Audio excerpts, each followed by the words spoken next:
Welcome to the Hampton U Live Alumni Town Hall. I'm Matthew White, commentator for ESPN Plus and your moderator for today's Athletics Town Hall meeting. The new Hampton U Live series is being hosted by the Office of Alumni Affairs and is one of our latest efforts to keep our alumni connected to their home by the sea and informed on campus matters that are important to them. So we invite you to stay tuned, as this is just the first of a series of upcoming conversations. Today, we'll be getting an in-depth look at all things Hampton University athletics, from the state of the department, what the upcoming sports season will look like, as well as how you at home can get involved. But before we begin, let's go over a few practices that we'll have in place for today's meeting. First, all participants were set to listen only upon entering to the town hall. If a participant would like to comment, they have two ways to proceed. One, you may submit your questions in the chat, or two, you click the raise hand button to be considered for a live video question. We're on a time limit, so we will take as many questions as we can without limiting the conversation or going over time with our panelists. When you submit your questions, please begin with who you are, what your class year is, and then proceed with your question, and be sure to note who you're posing your question to. Lastly, we will not be able to get to all questions, unfortunately, but the Office of Alumni Affairs will be releasing a recap of this town hall where additional alumni questions will be covered. With that said, let's get things started.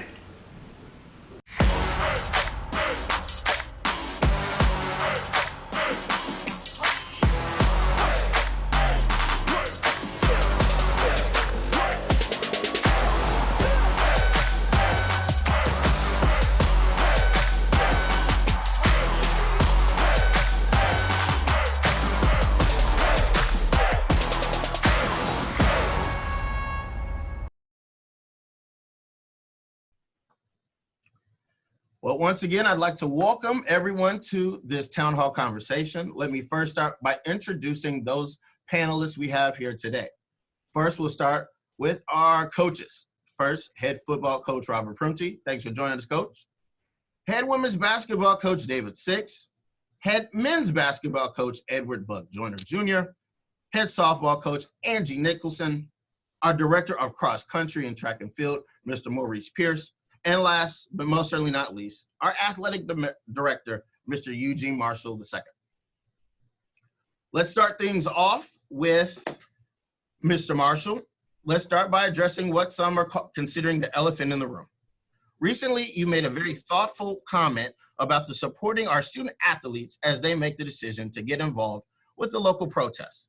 However, you ended your statement with the phrase, all lives matter, and some people were offended. I just want to give you a chance to further discuss the situation and address the concerns of this Hampton alumni community. Alumni, if you would like to ask additional questions of Mr. Marshall, again, please submit them to the chat and we'll do our best to answer a few of them. And with that being said, Mr. Marshall, go right ahead. He's got to do it himself. Good afternoon, Hampton Nation, club members, and Pirate fans.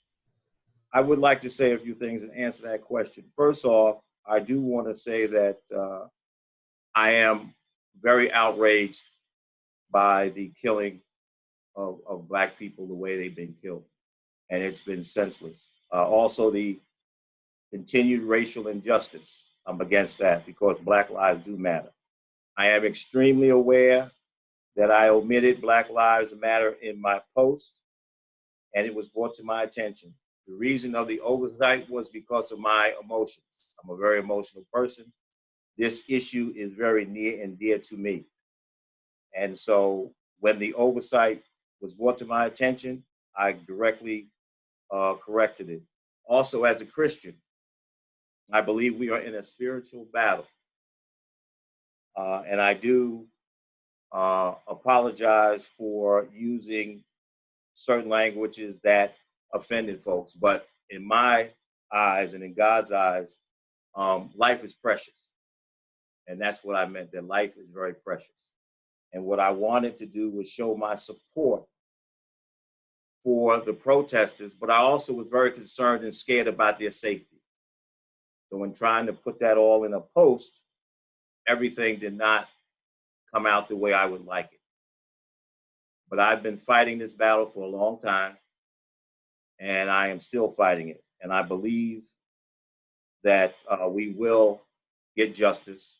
I do apologize if the comments were insensitive. It was not intended to be that way. I think that each and every one of you who are on this call's life is precious. And I want everybody to be safe. And that's where I erred. And I hope that we will be able to talk to these great coaches who have done a super job. And I thank you for your time.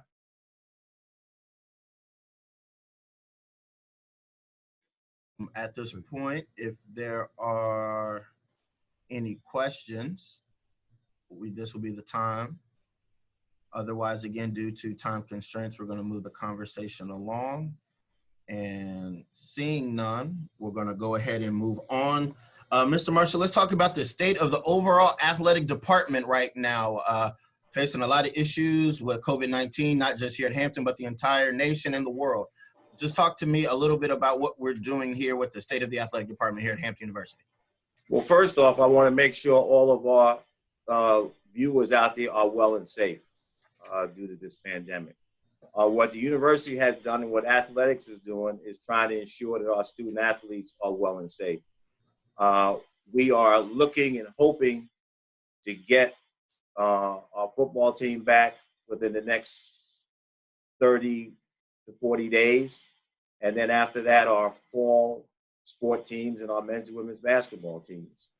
I will say that our coaches, and they'll talk about it during their time, have done a fantastic job of not only reaching out to each and every one of their student athletes to make sure they're well and safe, but also ensure that their academic progress was successfully met this semester because we were doing remote learning. I also want to thank all the deans and the advisors who helped our student athletes to get through this semester.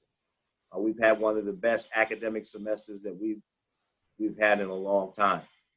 We're still not sure exactly the timing of the arrival of each team, but that was my estimation.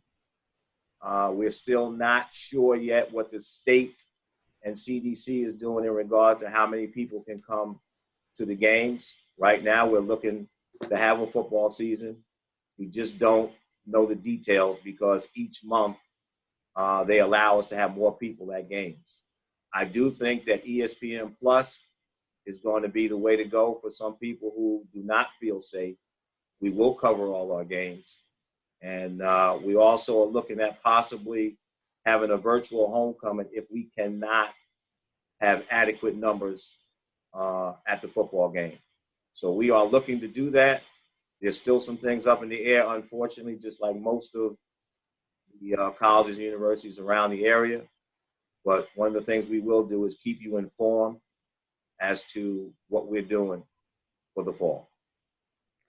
All right, thank you, Mr. Marshall. So we'll start our time individually with the coaches. First, we're going to start off with Coach Robert Prunty, head coach of our football team. Coach Prunty entering into his third season, leading the Pirates. And Coach Prunty, let's just talk about, review your 2019 season, looking ahead here into 2020. The floor is yours, Coach. Well, I mean, first of all, I'm glad to be part of this virtual meeting. I tell you, me and my staff have been working hard to stay in touch with our student athletes since they left campus in March. And, with the pandemic and the social injustices that have recently taken place, our main focus has been on the mental health of our student athletes and making sure that they're being safe. Looking back on 2019, it's always growth. It's always growth. The guys, you stay in touch with them through Zoom. You communicate with them. You're hoping that they're working out. We hope that we did a good job of training them to leaving here and maintaining some type of conditioning. But I'm looking forward to this season. I'm looking forward to it from an offensive standpoint and from a defensive standpoint, and also from a special team standpoint. We feel like we brought in enough guys. We're going to bring in close to 30 new players here. So I think we filled a lot of parts. And, everybody always talking about the quarterback, and we'll make an announcement in the next 2 weeks of another major coming here. So we feel pretty good about where we at. We just got to continue to get these guys here and see where we're going with this, because I think the thing that's more confusing to me is football is a contact sport. And I don't see your social distancing in football. And football is a communication sport. So you have to communicate. I'm still trying to figure it out. You're talking about blood being passed, sweat, guys tackling. I've never seen nobody tackle nobody social distance. So I don't know the difference, what's going to be the difference between this month and 2 months from now if we don't have a cure.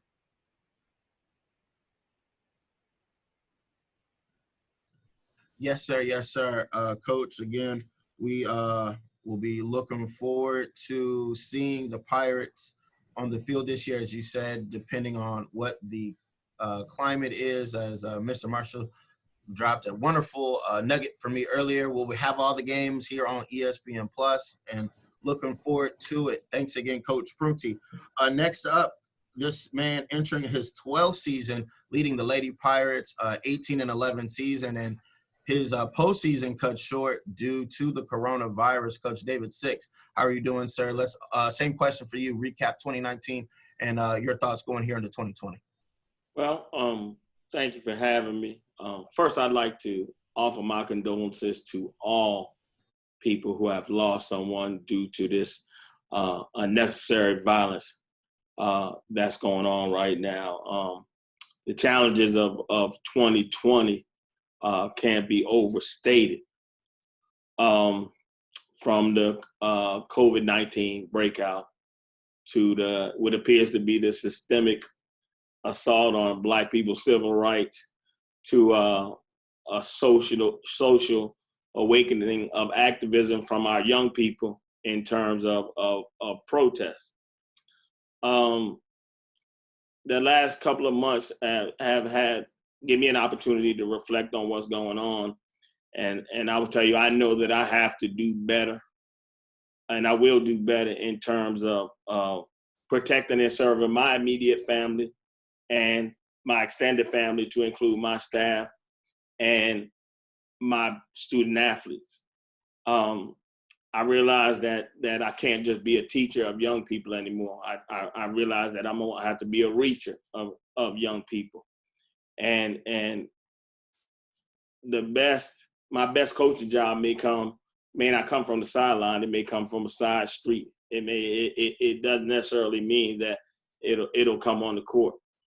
As far as the past season is concerned, I don't know. It appears to be in the water. We had some major injuries, but still had a great season. We won 18 games, but we completely overhauled the team in terms of went out and got 3 young ladies, 6'3", 6'2", and we brought in some great freshmen who can got a little dog in them. So they'll be able to go out and play defense the way we want to play.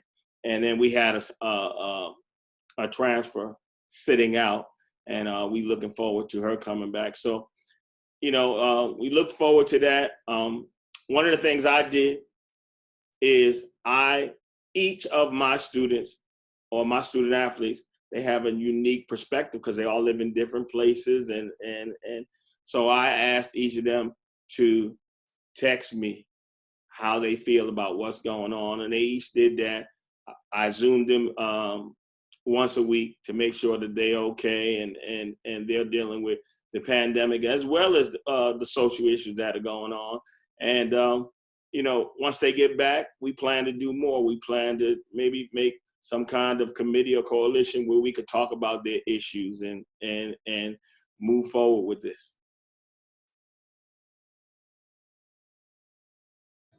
All right. Thank you, Coach Six. Next, we'll be hearing from another man entering his 12th season, leading the men's Pirates basketball team, Coach Joyner, coming off a appearance in the Big South Tournament Championship game. And Coach Joyner, the same question for you. Thoughts on 2019, looking ahead here into 2020? First of all, I'd like to kind of echo the same sentiments from Coach Six and from Coach Prunty. First of all, you know, my condolences to all who have lost lives, loved ones, and friends throughout these trying times, whether it be from COVID-19, whether it be from the protesting, police violence, senseless violence. You know, for any reason, you know, I would like to offer my condolences to them. Definitely, you know, throughout these times, starting with the COVID-19, we've had to adjust and will adjust to the new normal. One thing I can say, I'm probably as tech savvy as I've ever been in my life, you know, after dealing with all this, because again, one thing I am proud of my staff and the people around me, we've always been in constant contact with our kids. It changed in some ways the way we have to do it, and it changed in some ways the conversations that we have. But, you know, at the end of the day, again, as I had to speak to my two sons, some of the, you know, a lot of those questions, they've never experienced, seen racism, and they've never seen protesting, and they've never seen some of the things that we've seen, definitely, you know, in my lifetime. So again, as Coach Six said, we have to reach our kids, and leadership is different now. And how we have to approach how we lead, you know, is different. And I've always said we always have to approach the young man and young women and our student athletes as a whole, you know, not just the part that they play for us on the court. But again, speaking to our season, you know, last year, it was bittersweet for us. You know, I am proud of the young men because we did, as Coach Six, we went through a step where injuries killed us, and we lost the number 3 scorer in the nation, and also the number 3 scorer on our team.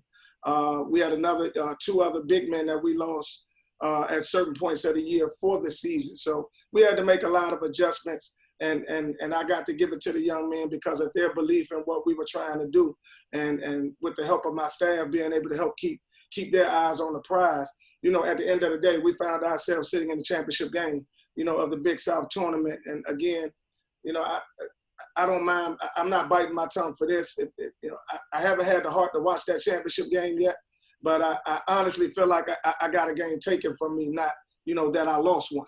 And if you understand where I'm coming from, you know, that as an athlete and as a competitor, because as coaches, we are competitors too. You know, that's a hard pill to swallow. And I still haven't been able to get over it, but, you know, we will move on. So the attitude that we've taken as a staff is that, you know, we're going to try to stack the deck. Now, when we say that, the one thing that I do think is important for our team, and with these times and not really having a great understanding of or not knowing when we're going to be able to get back, when we're going to be able to resume as we normally do. We've done a lot from video and contact standpoint with our returning players. Of course, you know, starting with Ben Stanley. You know, he's going to be a huge part of what we're doing. And once he decides he wants to, hopefully, you know, lead the NBA draft conversation, you know, he'll come back and we'll be able to, that'll be the beginning of our building block. But then when you talk about Davion Warren, Ed Oliver Hampton, young men like that, you know, we think that they're going to take leadership roles for us this year and help continue on our path to stay in those championship conversations and ultimately win a championship. Young men like Chris Shelton, Daniel Bannister, Deuce Dean. Those guys as freshmen played crucial minutes throughout the season for us, and we think that they're going to enhance their roles. Now, to add along with them, we brought in another local young man, Amir Nesbitt, 6'1" shooting guard from the Miller School. Actually 6'1" shooting guard, point guard, you know, from the Miller School, and we think that he'll be able to come in and make an immediate impact. Because losing Jermaine and losing Dondre Griffith, you know, we need a guard that could come in and have an impact early. Now, to add to that, we got two local kids, Marquise Godwin, who's a transfer from ODU, and Dejour Dickens, who's a transfer from ODU. Marquise is 6'5", 6'6" wing shooter, which he's had NCAA experience. He was a starter for Old Dominion when we got him second semester of this year. So he and Dejour will both sit out next first semester, but be a part of the second semester. But we think that he'll make an immediate impact on the wing for us, not only offensively, not only defensively with his length, but he can shoot the ball. Dejour Dickens, a 7'1" power forward center, very athletic. We know that, especially on the defensive end, he's going to come in and make an immediate impact on us because, again, he's had NCAA experience and valuable experience from being a starter at his time at ODU. Also, Najee Thomas, a 6'10", 6'11", junior college transfer, very athletic. We expect to come in and play dividends for us early and help hold down the fort. So that, again, last year with the injuries that we had to move Ben Stanley from power forward to center. And Ben is really 6'6", maybe 6'7", but let's say 6'6". So from a size standpoint and sometimes from a body weight standpoint, he was outmatched every night. But from a skill and ability standpoint, he won those battles every night. So now we felt like we had to bring in some more size to help him. We feel like we answered that with Najee, so we can move Ben back to his natural power forward position and even start introducing him to a little bit more combo forward, playing a little bit of wing for us.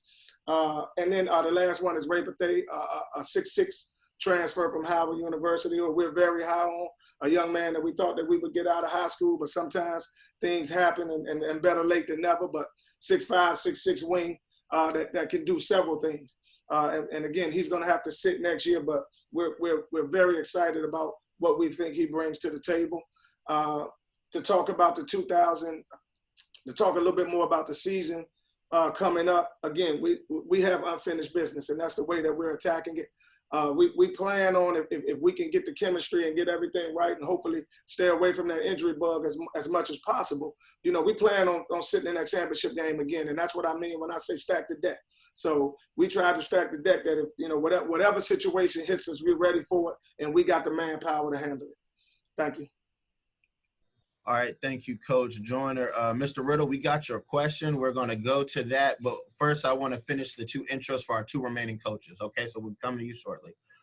Next up, entering her 5th season, leading the Lady Pirates softball team, Coach Angela Nixon. One could say the coronavirus made a real impact on your season more than others, as the Lady Pirates were 15-4 off to their best start in quite a while, and then unfortunately, Corona happened. So, Coach Nicholson, please talk to us about 2019 and looking ahead to 2020 with the Lady Pirates softball team. Yes, first I just want to thank everyone for being on this call and for caring and, just showing us that Hampton University means a lot to you and our athletic programs mean a lot to you. So I want to thank you. But yeah, so our season's just beginning, or so we thought, and we were pretty excited about what we were doing. We're a very young team. I had 1 senior, no juniors, and 19 freshmen and sophomores. So, I was excited, and I thought we were going to do pretty well, just by the talent that we had, and I could tell that we were different. But I thought that it would take a while. Like, I thought the season would progress and we'd get better and better throughout the season. But we actually started off way better than I thought. And we were playing some really, really good competition too. So I did not expect what we were doing. And we were coming away with some big wins, big situations. Our kids were stepping up. And so we are really proud, really happy. We did not even enter the Big South play when we ended at 15-4. We got the call. We were actually at practice, and we got the call that we had to stop doing what we were doing, and we were done. So I really didn't know what was happening or why, and I thought it was just going to be a break or something. And then next thing we know, kids are being sent home and the season's canceled. So a tough way to end. But I've been doing like all the other coaches. We've all been staying in contact and talking a lot, doing a lot of talking, a lot of questions, just making sure that the kids are doing good, how they are, their mental state is probably the biggest thing that we're concerned about. But we've done a great job of staying in touch with them, and they've done a great job of staying in touch with us and answering a lot of their questions moving forward, and doing the best we can through these times. We've talked a lot about the protesting. That's probably the biggest thing we've been talking about is the protesting and what's happening and what are they doing. And a lot of the girls are actually out there protesting, and they're actively involved. And I told them, I told them we need to be out there. We need to be out there protesting. We need to be involved. And so that's what they've been doing. And every time they go out, they let me know. And I tell them, let me know when you get back that you made it safe and that you're okay. And so they've been doing that. And they've actually, I mean, they feel really good about what they're doing and the protests they've been involved in. They've been involved in several very peaceful protests, and their families have been involved too, not just them. It's been really nice to hear back from them and, the experiences that they've had and, how good they feel about, what they're doing. So it's been great.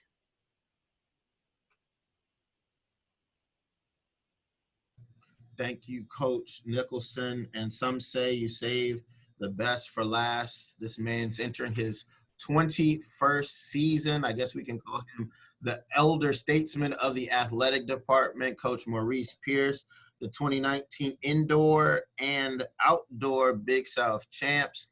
Coach Pierce, welcome. We know, much like Coach Nicholson, you did have an indoor season, and right before outdoor was able to get underway, Corona stopped your guys' season. So please, sir, give us your thoughts on 2019 going into 2020 here with Hampton University's men's and women's indoor and outdoor track. Well, 2019, it was a blur. It came and went. We didn't win the championship. My expectations are, I think, higher than most people. Things didn't go our way for whatever reason. Not going to make any excuses. We just didn't get it done, but we were the runner-up. I appreciate the runner-up title.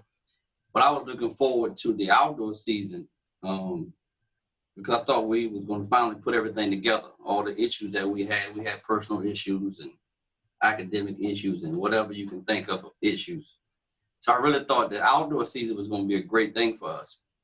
And I was looking forward to it. And I think most of the schools in the conference at the same were looking forward to outdoor season.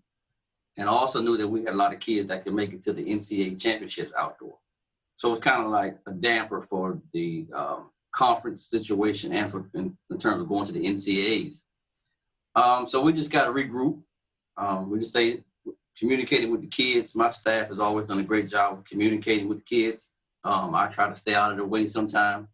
They do a job of communicating. We sent letters. We communicated with the kids. You got to remember now, I got two genders. So with two genders, that's over 50 problems and concerns and issues. So I can't cover all that. So I'll let my staff do a lot of that. Our only issue that we're having now is that recruiting continues to change.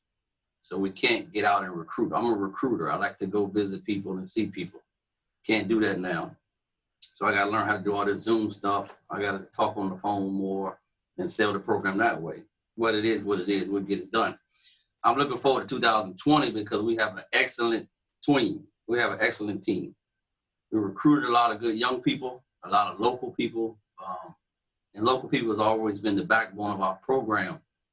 I'm not going to sit here and try to name all those people because it's too many, but they're extremely good. 2020 will be a great year. We should win. Only good thing for us is that fall training allows us the opportunity to get into shape for indoor season. So I'm looking forward to the fall season for us to be able to train hard for those 3 to 4 months. I know they're going home early over the holidays. We'll have to adjust to that. Forward to the fall time to get everybody back in shape. All right. Thank you, Coach Pierce. And now we'll go to some of the questions we received in the group chat. And I'm going to post this first one to Mr. Marshall. And this comes from Mr. Trey Riddle.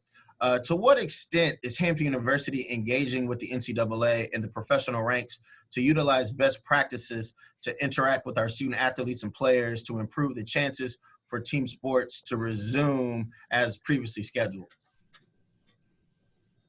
That's a great question. We follow not only what the professional teams do, but we're also involved with the NCAA. We have quite a few committees that our coaches are on, which we call Return to Play Committee. So we have some people from Hampton on the Big South Committee. We also have people from the Big South on the NCAA committee, and I'm on the FCS Football Championships committee. So we're in constant contact with the NCAA with regards to when we're going to return to play. Our biggest concern as Hampton is that we want to make sure that our student athletes are well and safe. And as people have been seeing lately, Alabama and other places, the student athletes come back and they're tested negative, but within a couple of days they're tested positive. So those are the concerns that we have, and that's why we're taking our time. And Coach Prenny and I talk about this all the time. We're looking at what's in the best interest of the student athlete and their health and safety, as well as our coaching staff. So we are in touch. We have weekly athletic director calls from the Big South. I have bi-monthly FCS championship with the NCAA calls. And we also have an infectious disease committee on campus that monitors and puts policy in place for what Hampton University is going to do in this pandemic. So we're involved both campus, conference, and NCAA. All right, thank you, Mr. Marshall. Mr. Riddle, we saw you raise your hand, so we're gonna give the floor to you, sir. Oh, no, you answered my question. I think the other question, can you hear me? Okay. Yes. The other question, and several of the coaches had mentioned the challenges in the COVID-19 environment as it relates to recruiting. How may alumni assist outside, of course, giving the program money, but how may alumni assist in that regard to make our programs known to either targeted players or players that may not necessarily Hampton may not be on their radar right now, but very well could be on their radar with a little elbow grease. I'm going to defer that to the coaches because each coach has their own little way of how they want to recruit and how you can help them. So it might be a great idea, Matt, if you let the coaches chime in. Sure. Does anybody want to chime in first? Coach Joyner, Coach Prunty, anybody? But I don't. The first thing is you doing it right now by wearing that Hampton Nation shirt. I think that because it's not so much the NCAA are going to allow you to do. So I think just continue to spread the word. You know, Hampton University, and that's the most important thing. But that's going to fall on the coaches. I mean, we the ones got to get out there and get on and make these virtual recruiting calls. We got to have Zoom meetings with these players. And what we have done is that we're even using our FaceTime to take tours on campus. So we're making adjustments the best we can, but everything is working from the office and on campus. You know, Hampton sells itself. You know, it's a beautiful campus, and when you walk around on it, you walk through Legacy Park and you go through some of these, these different like the student center. The kids, they see the bowling alley. I mean, it's stuff that here at Hampton that kids really get attracted to. And then you can't say enough about the alumni and how well they do, especially when you get into what all is going on. One thing that we've been able to talk about is, having Dr. King's mother, Alberto King, attend Hampton, and you just build off of those names. I think Hampton speaks for itself. Coach Nicholson, I see you got your hand up. Yeah, look, Coach is right because, I mean, just this past week alone, it was my daughter's graduation week, and so I was out a lot doing different things for her graduation. And just having like a Hampton sticker on my car, wearing a Hampton shirt when I'm out at Walmart, like seriously, I got stopped in the parking lot so many times. My husband got stopped when they had a parade for my daughter's senior week, and they did a parade, and the cars that were going by, because my husband had a Hampton shirt on, I mean, they were screaming from their cars, and it's all alumni. Like, I got stopped in Walmart's parking lot because he saw a bumper sticker on my car. He saw Hampton, and he starts, It was an older man and woman, married couple, both alumni.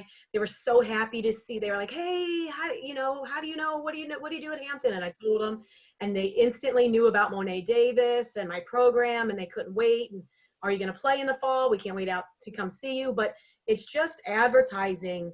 You know, you wearing that Hampton Nation shirt, Trey, that you got on right now. When you guys wear that stuff out, the alumni is so happy and they get so excited, and they're fantastic people, and instantly they want to have conversation, and it's great. So I think the best thing you can do is continue to do that as much as you can, whether it's a hat, a shirt, a bumper sticker, a decal. All of that starts conversation, and it's really awesome. And again, I want to thank you for doing that, because it definitely helps. Coach Pierce, I see you got your hand raised. Yeah. I'm gonna piggyback off what the two coaches just said, but also I think that wherever you live, wherever alumni live, when you go to sporting events in whatever sport you might like, when you hear about a kid or see a kid play or participate in a sport, share it with the coaches of that sport at Hampton. Don't be afraid to send an email, or if you see a newspaper article about a kid in whatever sport it is, don't be afraid to send that article to the coaches or the sports information office. Because sometimes you might be at an event and looking at someone else, and then someone else catches your eye, and we can't cover all the bases to all the 50 states.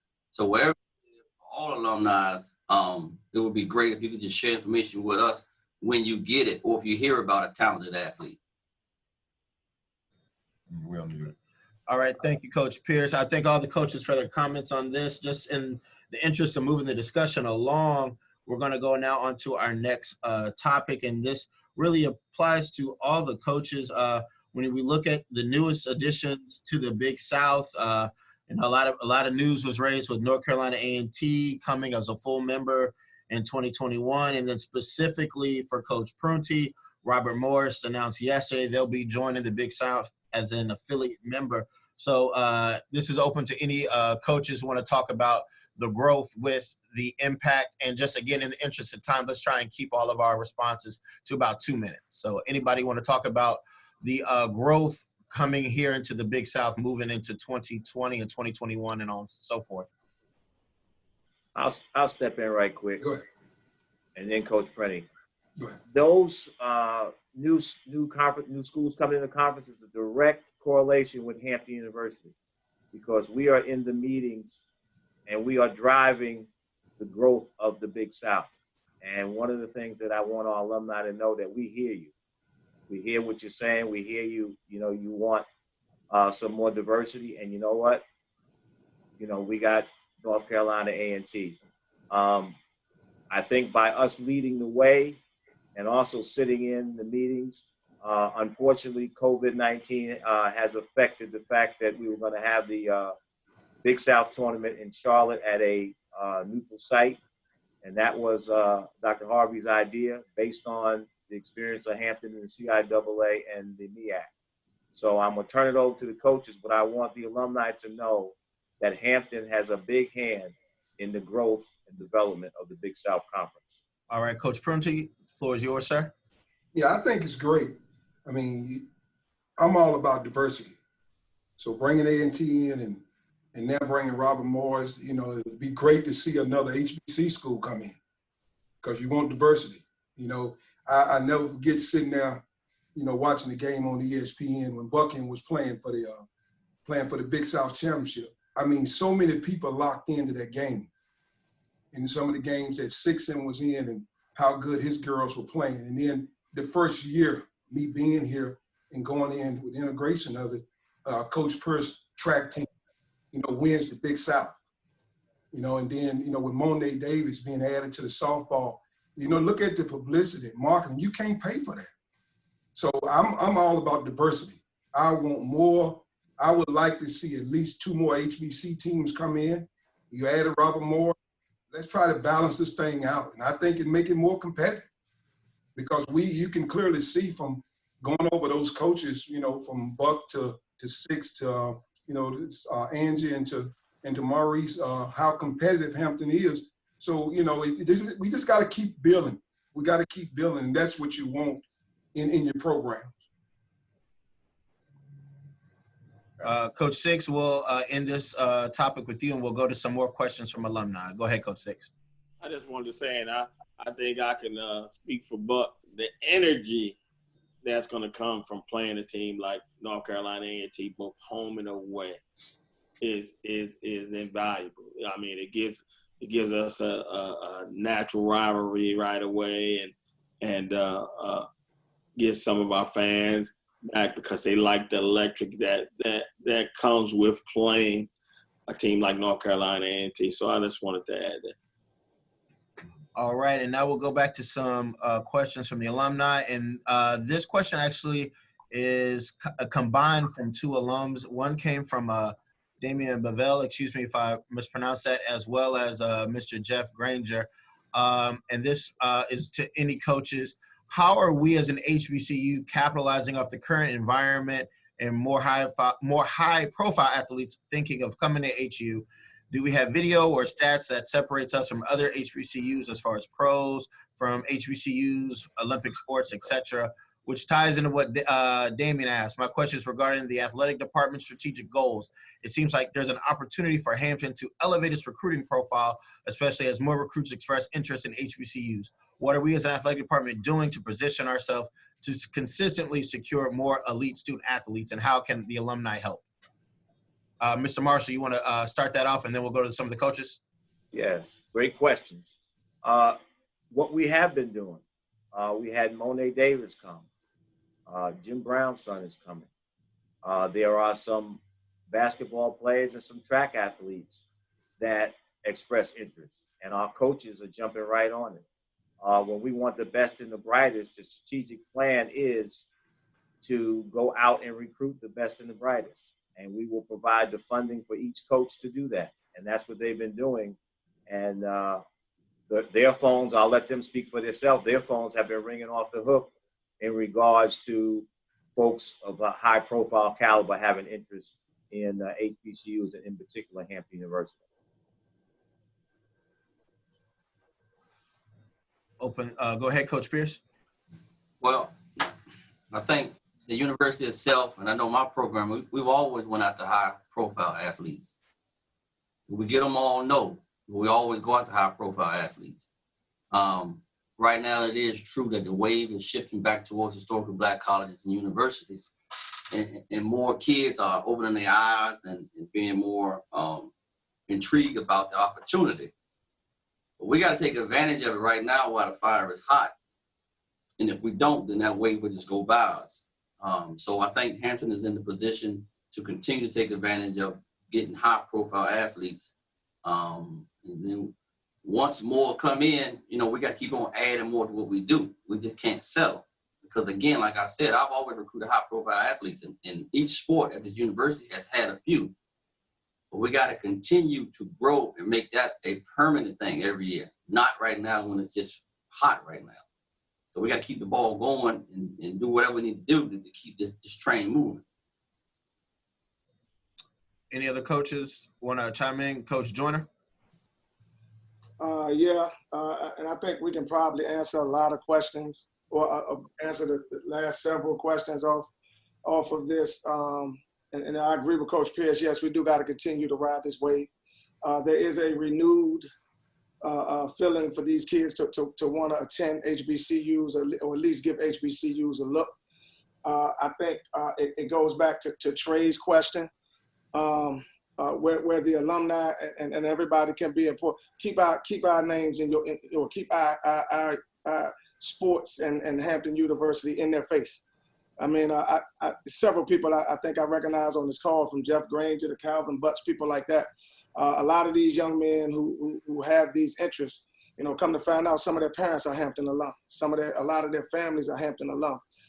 One of the things that we've been able to, or I know I've been able to do, and I think I can speak for everybody, is use this platform alone, use our alumni alone, even to the point where some of these kids, some of these young men have even when we weren't be able to initially reach them, because of the ties and connections that we have with alumni and they have with these young people and their families, they've contacted us.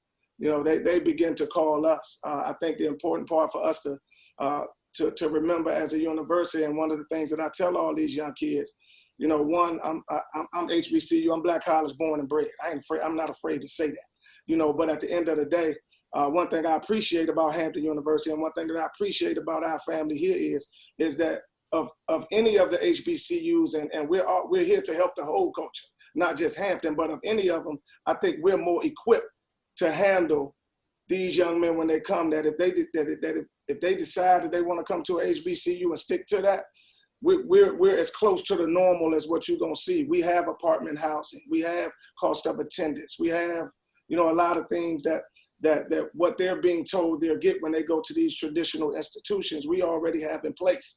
Now, what we've been able to also do over this time as a program is we've revamped our total recruiting process to where, as one of you asked, we have a new video that we put out that's highlighting everything, you know, about the Convocation Center, our sports, what we've done, all the kids that have played professional for us. I mean, it even became shocking to me. I didn't realize in a 12-year period, I had 27 kids playing professional basketball right now. You know, but through that, you know, we were able to explain that to these kids and make them understand that if you're good, you can make it from anywhere. We just looking for one of y'all to be bold enough to make that choice and carry the weight of what we're trying to do on your back. You know, but, you know, again, Trey, I think you had a great question. The best way for us to capitalize on some of this is that if you guys keep our names in your mouths, y'all have been, throughout this time, the alumni has probably been my best recruiting piece. And I probably get 50 to 100 emails a day, you know, or calls a day, you know, about different prospects that I just can't get out and see because of the times. But we've all had to revamp the way that we recruit and update the way that we recruit, because that's the eyes not only to our athletic department. You know, I strongly believe that athletics is the eyes to the university. You know, when we made that championship run with some of the things Mo Pete did, you know, in 2019, that was the eyes of the university. That's the way our university is viewed. So we had to make sure, we do have to make sure we keep up with the time and with the times and try to make sure these kids understand that this is a good place to be. And with the things that we put together, I know Jeff and some of those other guys have actually made videos for us that we send to recruits. Even we use what our admissions sent out. They have a beautiful virtual tour, you know, that they just put out along with Matt White and all them. We use that. We send those things to kids to try to give them a better look at our university and make sure they understand that we got everything to offer that anybody else has. It's up to them to make that decision.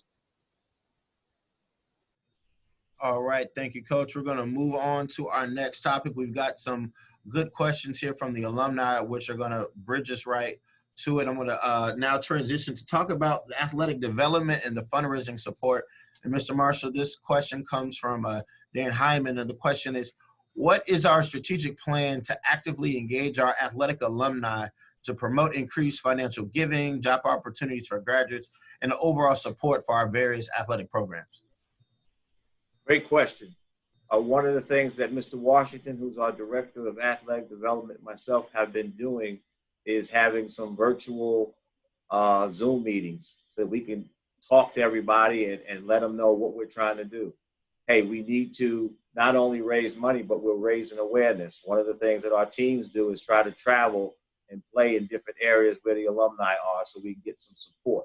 So you'll be getting a Zoom invite over the next couple of weeks to months so we can talk about how you can help.